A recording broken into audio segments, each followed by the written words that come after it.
mucosas es mucho más complejo y más grande que la inmunidad sistémica como tal. Entonces, por ejemplo, las mucosas, nada más de intestino, tenemos de superficie cubierta de células inmunes, tenemos más o menos 200 metros cuadrados en el caso del humano, ¿no? Entonces, imagínense cuántos metros cuadrados hay en un bovino, por ejemplo, que tiene rumen y todo esto, o en un caballo que tiene un colon muy grande, ¿no? Entonces, tomando como referencia al humano, tenemos 200 metros cuadrados de pura mucosa intestinal. Entonces, es una superficie gigantesca y la densidad de células que hay aquí inmunes es por mucho unas 10 a 20 veces la de la inmunidad sistémica que tenemos en el vaso, en los ganglios, circulando en sangre, etc. Entonces, las mucosas son sumamente importantes, pero tienen unas funciones específicas que hacen que este sistema sea muy particular. Los linfonodos, etcétera. Esto va a generar, las células están predispuestas a producir inflamación, porque se supone que son tejidos estériles. Ahora, en mucosas es todo lo contrario. En mucosas, toda la respuesta inmunológica está enfocada en que la respuesta sea antiinflamatoria.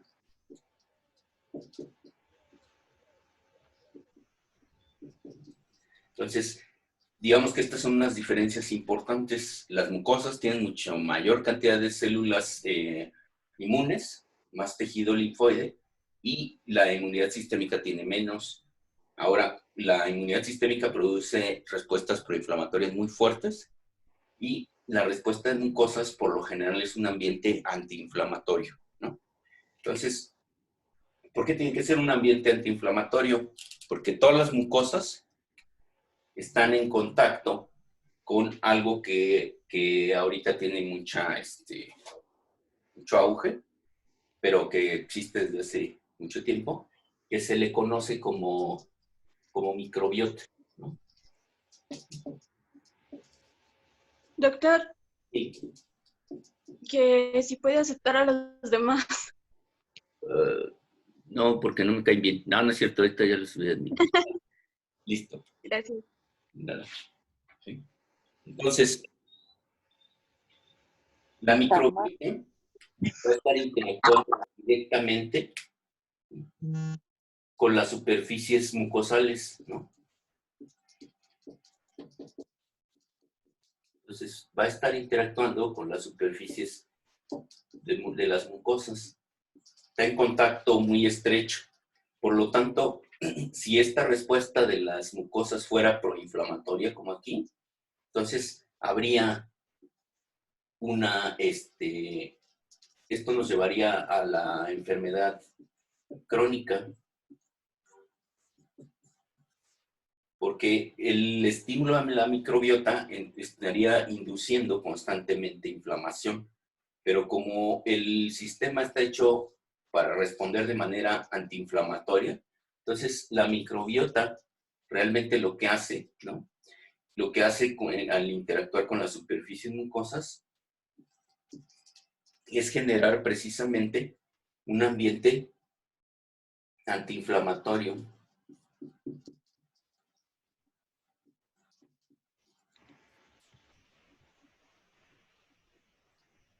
¿Sí? Y por ejemplo, si por medicación o por lo que sea en aparato digestivo se barre toda la microbiota, entonces el ambiente se volvería proinflamatorio. Sí. Hay dos características que va a tener el sistema de mucosas, que tiene la dualidad de hacerse inflamatorio, pero siempre y cuando cambien los factores que la componen. Entonces, ahorita vamos a ver qué factores son, ¿no? Que borran mejor. Este es con el que lavo carros cuando no tengo trabajo. Entonces, voy a aprovechar para usarlo. A ver si no pasa mi gato corriendo, porque aquí anda jugando. ¿Tiene dos más? Sí, tengo dos gatos. Entonces, está aquí de chismoso. Es que aquí enfrente está un mezquite y está lleno de aves. Entonces, aquí está. Bien, saluda a mi cámara. Oh, Bueno, Entonces, ¿cuál es el problema con la microbiota? Bueno, entonces el organismo tuvo que evolucionar, todos los organismos, para tener tolerancia hacia los microorganismos, pero entró en un dilema que es, ¿cómo puedes tener lleno de microorganismos y evitar que estos te vayan a invadir? Entonces, ¿qué es lo que ha sucedido? Que en la evolución lo que va sucediendo es que los microorganismos van siendo seleccionados.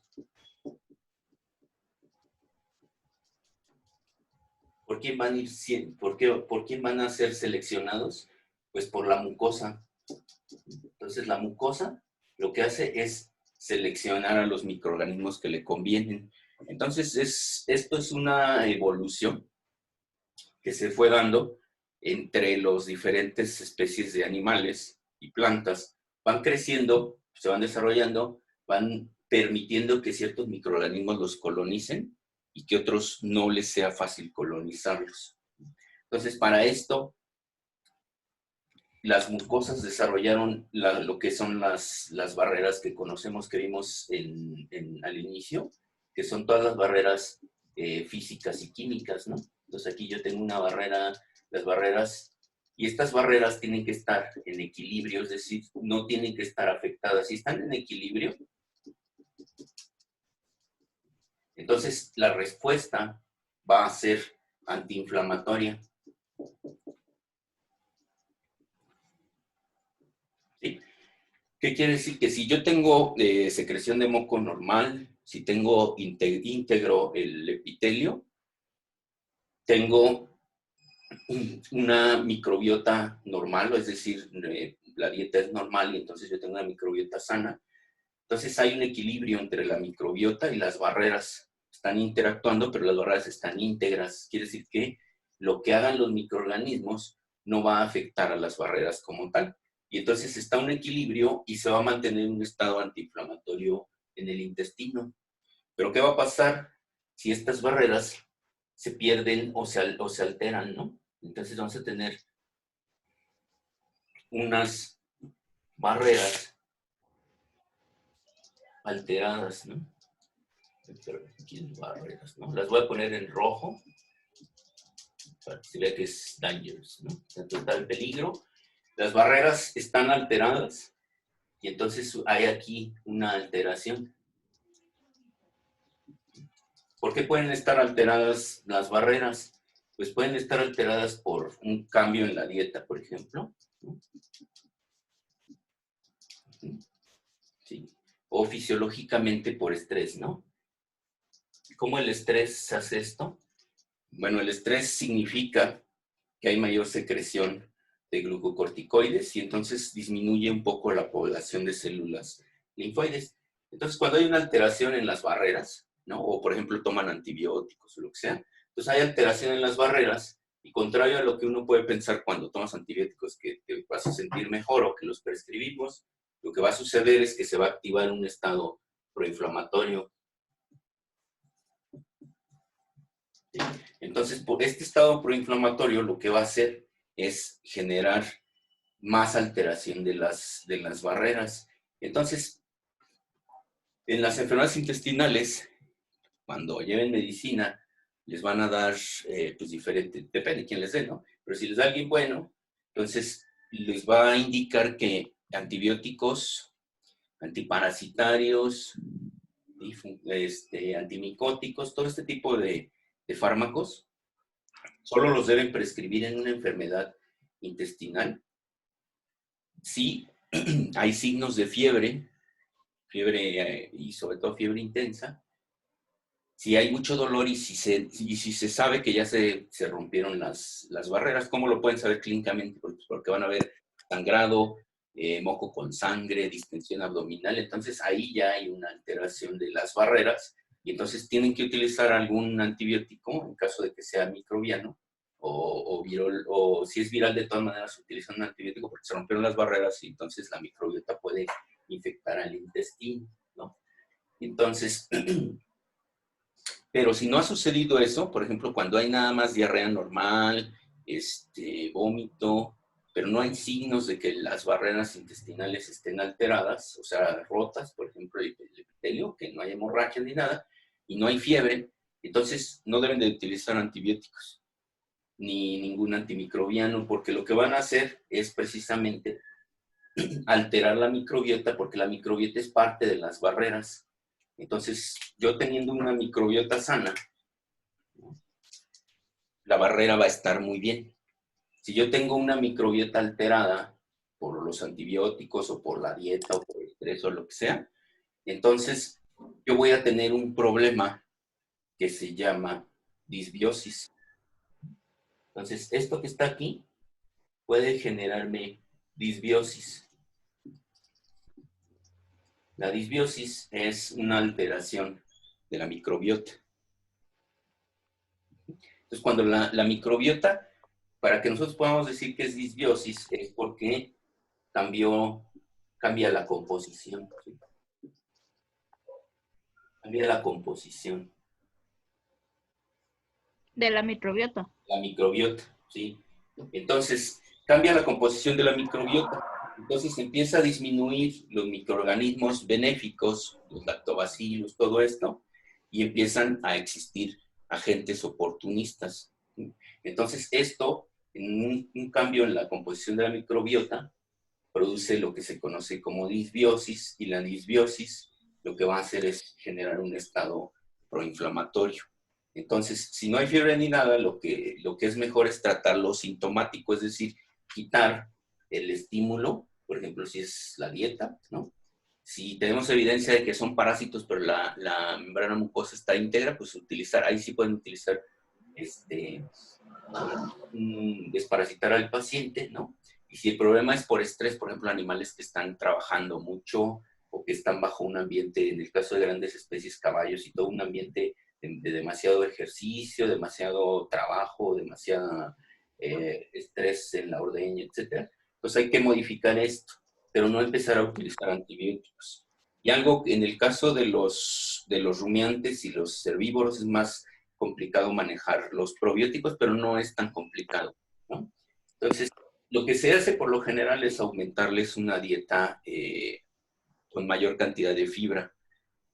¿Para qué se les aumenta la fibra? La fibra es algo que después vamos a ver que son los prebióticos, ¿sí? Es decir, son sustratos que permiten que crezcan microorganismos benéficos, ¿no? En el caso de los perros y los gatos, lo que tenemos que hacer es, se les puede cambiar el alimento. Por ejemplo, si están comiendo bien, que no tienen vómito o ya se les controlamos el vómito y ya empiezan a comer, se le puede cambiar por una dieta blanda, ¿no? Pero se le adiciona dieta de alimento del que es de dieta, que trae mayor cantidad de fibra, o se le pueden adicionar directamente probióticos de uso humano, que ya los venden liofilizados, entonces los pueden agregar.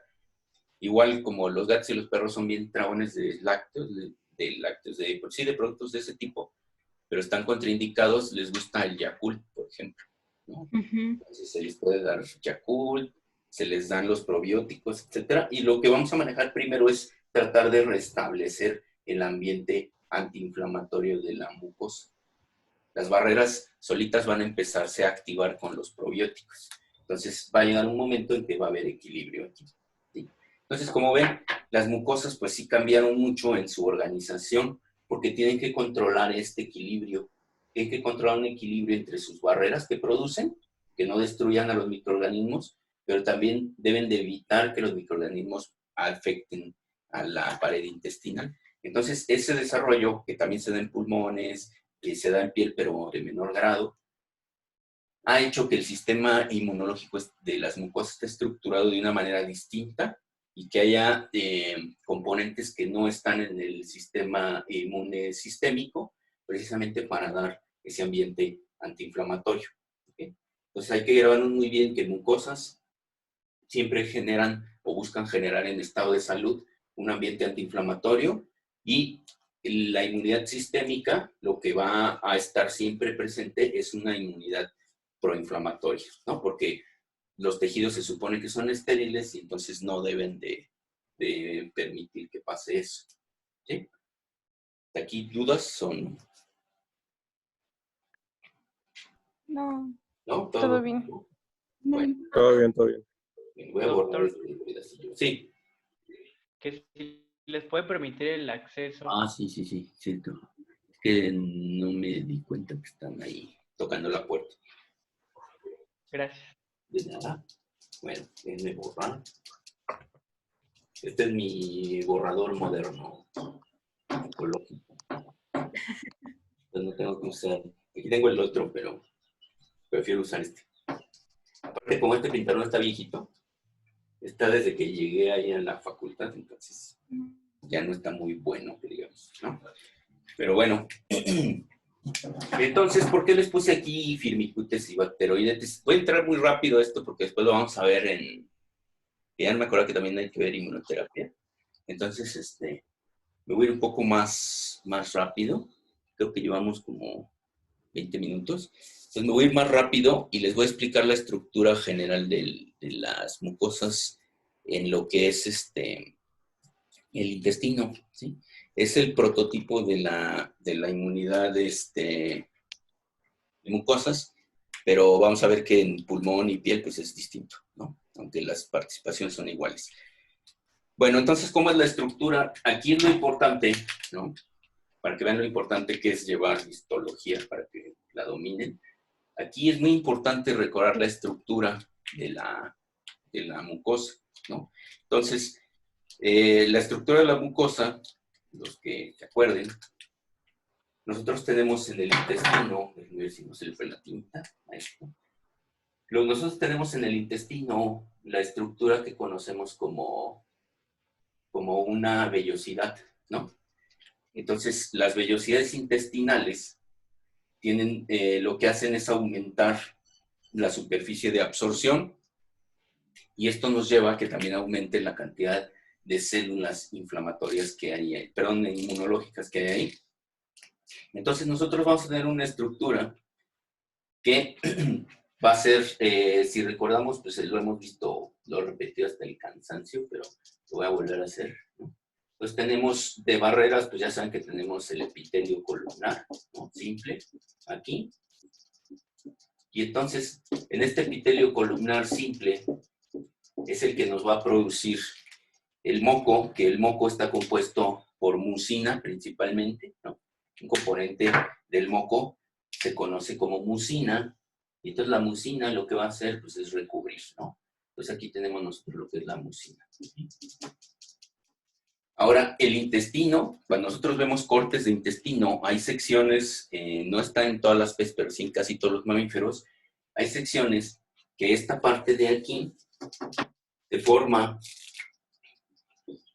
está un poquito así abombada, ¿no? Porque aquí lo que existe es lo que conocemos como placa de Peyer.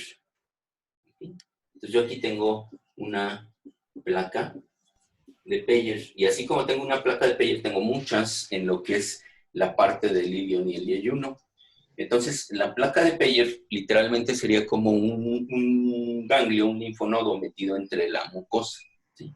Entonces, la placa de Peyer tiene una estructura parecida a la de un ganglio. Entonces, tiene folículos aquí, donde están los linfocitos B.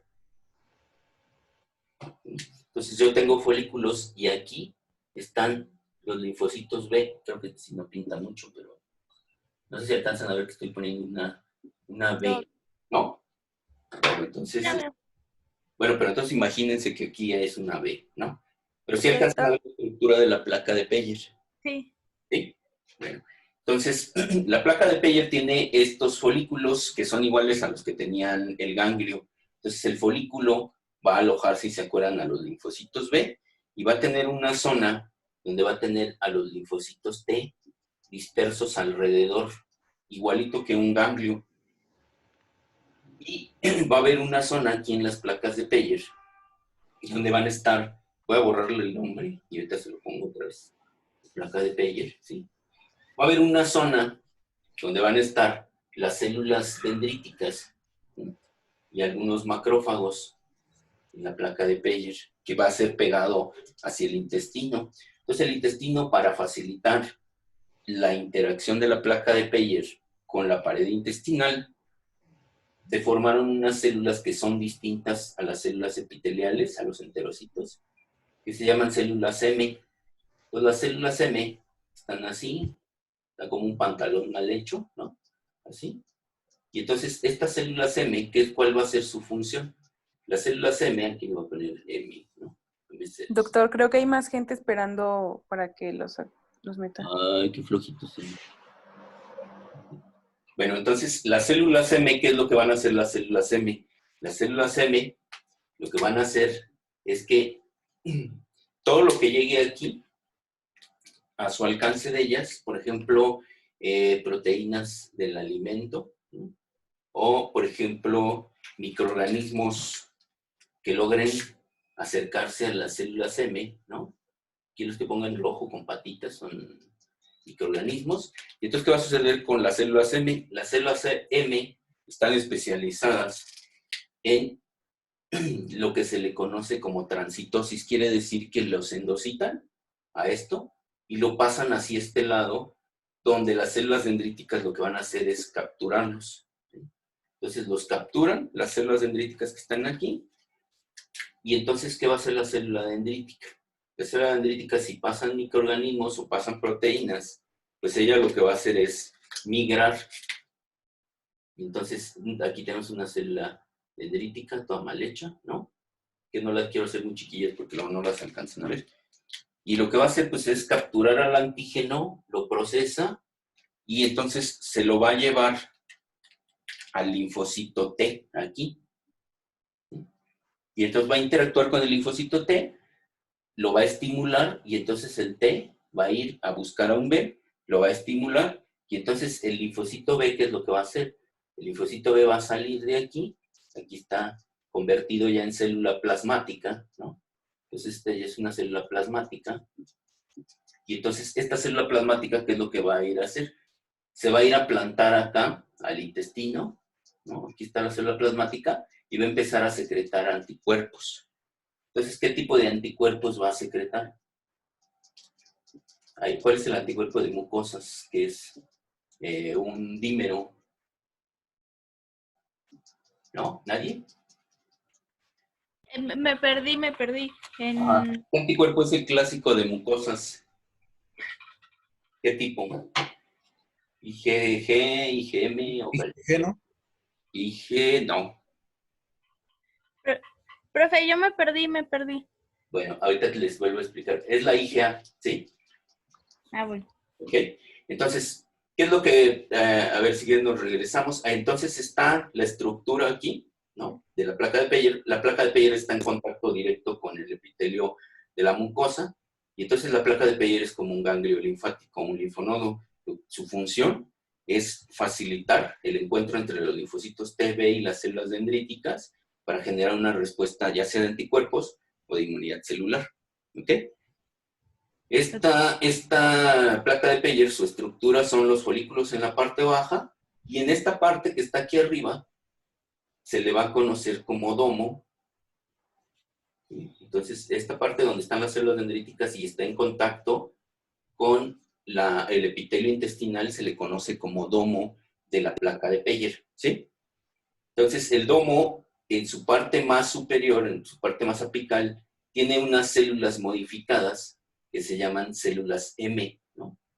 Entonces, estas células M lo que son unas células con tipo epitelial muy grandes, que lo que hacen es capturar por endocitosis, pueden ser microorganismos o proteínas o lo que sea, del alimento o proteínas extrañas, y lo que hacen es pasarlas de la luz intestinal, la pasan hacia la placa de Peyer, y este proceso se le conoce como transitosis. Entonces, cuando llegan las proteínas o los microorganismos, las células dendríticas que están en el domo, lo que hacen es capturar, procesar, migran hacia la parte de abajo, donde están las células T, y aquí con las células T lo que van a hacer es interactuar como siempre, lo hemos visto, van a estimular al linfocito T, el T va a ir con el B, va a estimular al B, y entonces va a salir una célula plasmática que va a migrar hacia la lámina propia del intestino, ¿sí?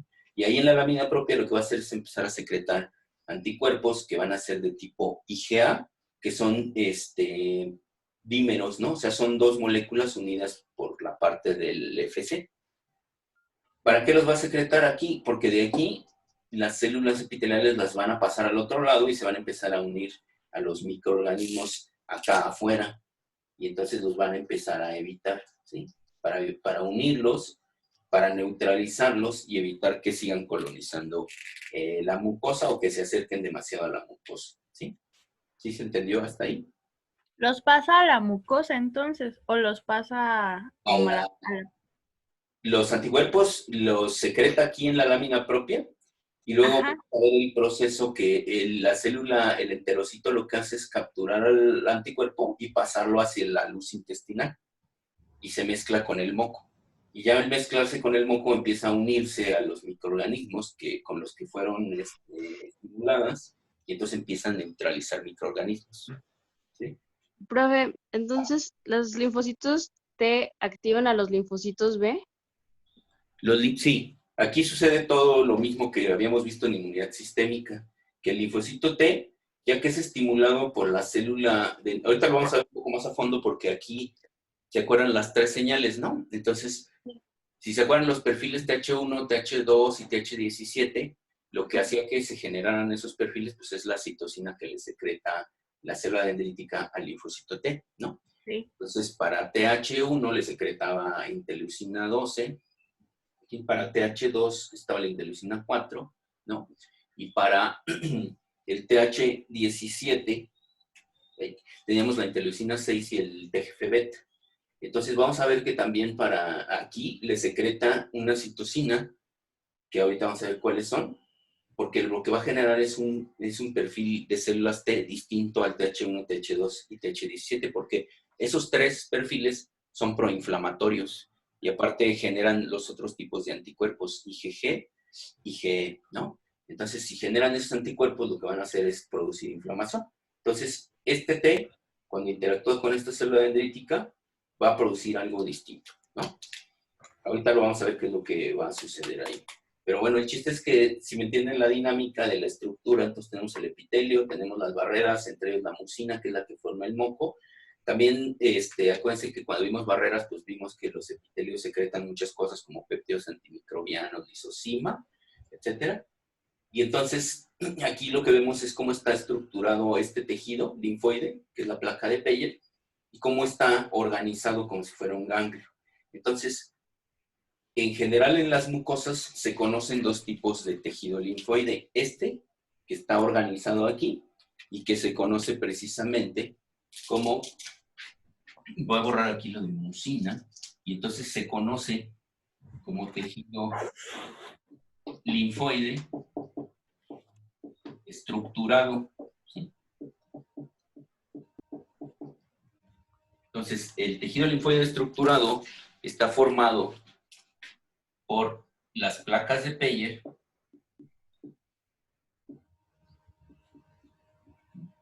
y algo que se les conoce como agregados linfoides. Serían como unos agregados linfoides. Los agregados linfoides son como si fueran unas placas de Peyer chiquitas que no tienen tanta estructura como esta, o sea, no tienen domo, o sea, no están pegadas aquí directamente, ni tienen las células M como tal, ¿sí?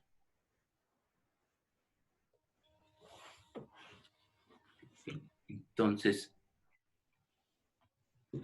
¿sí? Hasta aquí vamos bien.